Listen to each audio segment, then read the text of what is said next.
Let's talk about tomatoes. Tomato plants thrive in full sun, so if you're going to plant tomatoes, you want to find a spot that is going to have really great sun for at least 6 hours out of the day.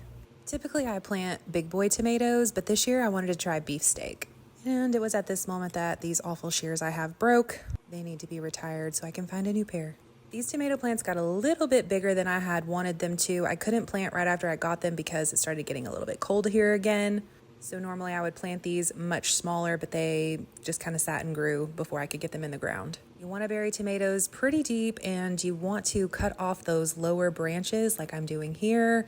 You want all of the energy to go towards the top. I actually bury those branches that I cut off because they can grow. So what you want to do when you get your tomato plant in the ground is you want to look for these little things called suckers. They're small branches or leaves that you really just need to pick off. The reason you want to get these off is because you want all of your tomato plant's energy to go towards the top so that it can grow big.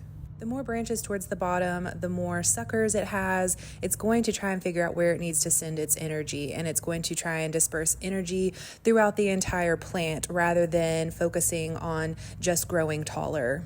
Beefsteak tomatoes are an indeterminate variety of tomatoes, so that means that they are going to spend a lot of time growing tall. They're going to produce fruit over a slower, longer period of time. These grow very tall, so at some point they're going to need to be caged or staked. I usually let mine grow just a little bit and then I put cages over them. In the past, I've had some get so tall that they grew way beyond their cages and I had to add a trellis. Beefsteak tomatoes are going to be great for sandwiches or even if you just like to eat them on their own. They are large, meaty, and juicy. And at the last minute, I decided to cut this lower stem off and I buried it so that it has the possibility to grow as well. I have some cherry tomatoes that I also pulled up and planted. I actually had these growing in an area where I did not plant them. Pretty sure a bird or a squirrel dropped the seeds and they started growing. I have found that cherry tomatoes are some of the absolute most resilient plants.